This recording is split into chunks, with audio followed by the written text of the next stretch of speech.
Hi, this is Ruth Theresa with One Inspiring Woman, and today I'm answering a Dear Ruth Theresa question.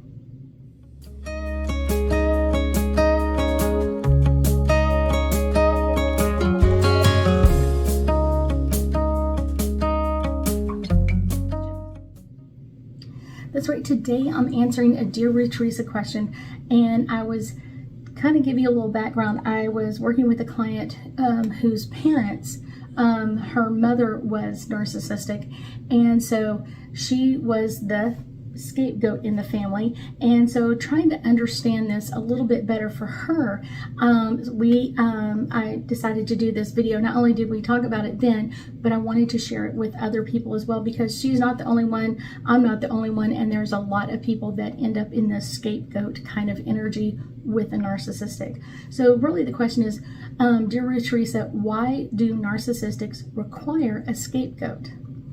So it's kind of an interesting part. So let's just define the scapegoat. Usually the scapegoat is the person that gets all the negative energy pushed at them. And this is kind of, it's their fault for everything. It's kind of everything negative that happens, it's kind of their fault. And the narcissistic will kind of go into that many, many times. It's your fault this happened. It's your fault this happened. It's your fault I lost my job. It's your fault this happened. Whatever it is, it's kind of leaped on them. But it's also kind of that negative energy that the narcissistic might put on themselves kind of gets blamed on someone else. And so it's kind of like avoid the blame and push it onto someone else. And so instead of taking the blame themselves, like it's my responsibility or it's my fault this didn't go right, they blame it on someone else. And it really becomes a very abusive situation, because it's kind of like no matter what, even if you had nothing to do with it. And the person I was talking about, she was a child when this started. A little girl, maybe 2 or 3 years old, and her mom was always like, it's your fault I lost my job. It's your fault that the yard man didn't show up. It's your fault that whatever it is.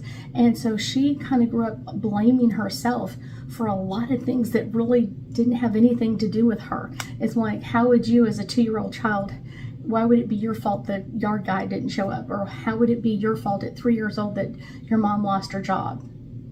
So it's one of those, but because she had been kind of trained in this position to be the scapegoat and just kind of like allow it to stick to her, there was a lot of negative energy and emotions that we had to work through to kind of work on this with her. And it is an ongoing process. It's one of those, a narcissistic really requires a scapegoat to kind of regulate all the negative energy and emotions that they would normally put on themselves. They throw it to someone else. And it's kind of like, it becomes like method of kind of like, they think they're being self-aware of kind of like blaming someone else, but it's one of those, a lot of times it's building unhealthy relationships, and kind of always that understanding that when you're blaming someone else, you're also giving them power as well, which is kind of like one of those, like, what? When you blame someone else, it's your fault this happened, you're also giving them the power, but then the narcissistic brings that back. Like, I have the power and you get all the guilt. So instead of taking it together, it's my responsibility that we did this and I'm going to take the responsibility for it. They're kind of separating it, like you're taking all the blame and I'm taking all of the good stuff. And so they start expecting kind of that negative energy around them all the time. And anything that goes wrong, they're already expecting, like, okay, you're just going to blame me, so let me just blame myself. It's all my fault this happened, or it's all my fault whatever happened, even if they had nothing to do with it. And that's kind of that blame. And they carry a lot of guilt and resentment energy around with them, usually from young childhood, because that's the way it was. Like, everything was like, guilt was always heaped upon them.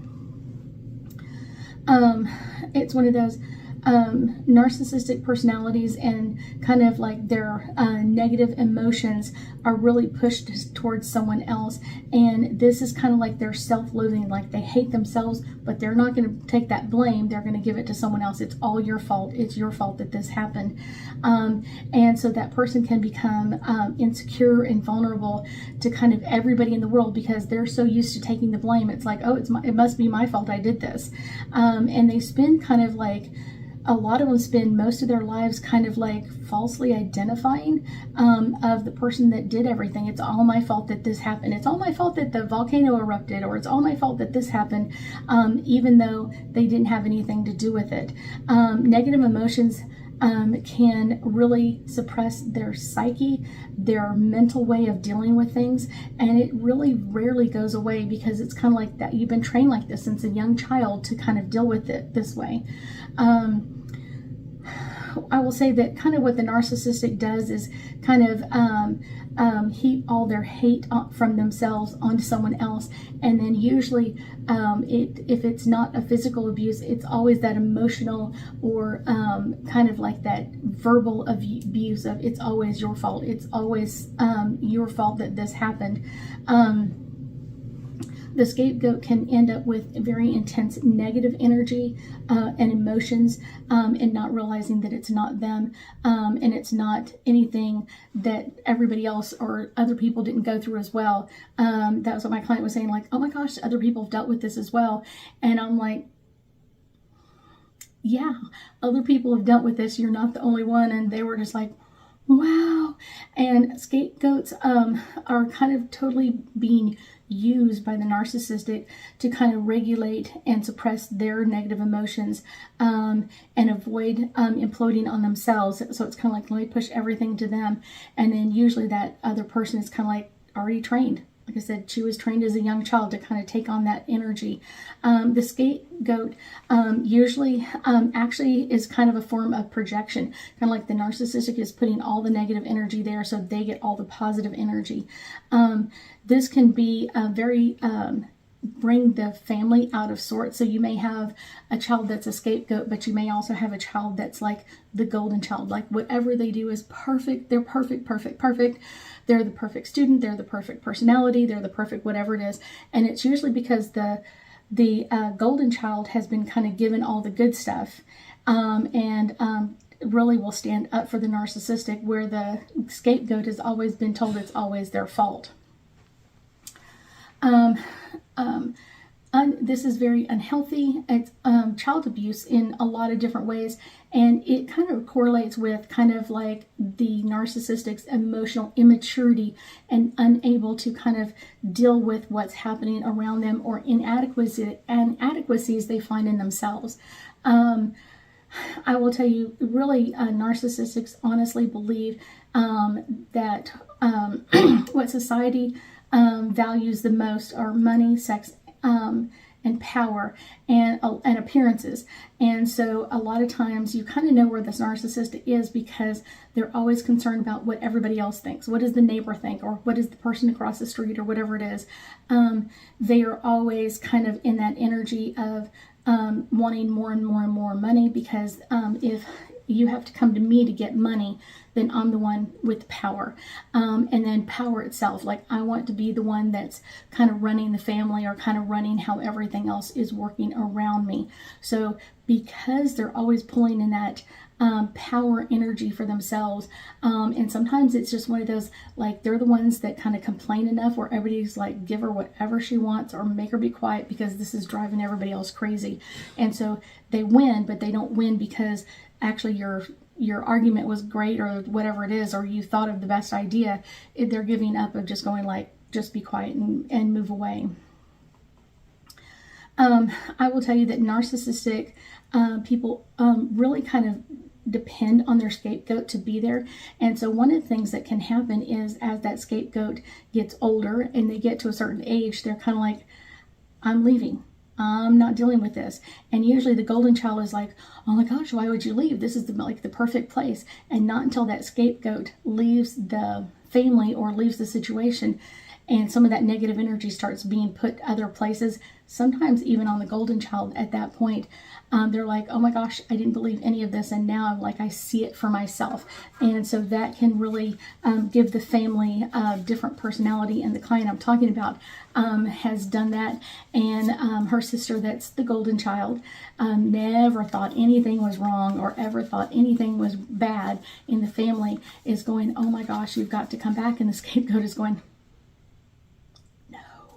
not going back to that energy at all. So let's do some angel cards. This one is all about Capricorn, and this is achieving, and this is all about kind of like achieving your freedom. A scapegoat will get to an age where they're usually kind of like, I'm not being the scapegoat anymore. I'm out of here. I'm not dealing with this anymore. And they will kind of walk away. And then everybody else is kind of living like, oh my gosh, now that you're gone, I see it. Now that you're gone, before I could never see it. And now they're seeing that energy more and more. This is Virgo, and this is digesting. A lot of them, that's what they're doing, is kind of like, I never had that thought before. And then once that narcissistic scapegoat is gone, then they're starting to see like, wow, I'm seeing what you're seeing, or I'm digesting, or I'm seeing it in a different way. This one is Neptune, and this is all about vision, and they will see things in a different way. That scapegoat has many opportunities usually to get out, but I will tell you that that's the good part, is once they get out, very rarely do they ever go back to the family completely, or as they thought they might at some point, like, oh, my family is everything to me. And now that they've gotten out, they're like, it wasn't as healthy as I thought, so I'm not going to visit, or they'll only visit for a period of time before leaving the family again. This is about Vesta, and this is about the hearth. They will make their own hearth. They will build their own family. They will build their own group of people away from the rest of the family, and usually they kind of allow the rest of the family to kind of, you're not part of this. And kind of break that chains with not just the narcissistic, but with everybody else as well. Libra, this is the balance. The balance is, they're kind of like, they've taken the brunt of all of this, all of that negative energy for so long, and now they're kind of like, I'm only taking positive. And a lot of times that scapegoat is making amazing lives for themselves, because it's like, I've already seen the negative. I don't want anything to do with it. All I want is positive energy. This is Mercury, and this is all about messages. I will tell you that messages come in all the time for the scapegoats of, it's time to step back, or it's time to take time away, or this is a really good time for you to rest and relax before we move forward again. And this is your angels and guides' way of keeping you protected and keeping your energy as safe as possible.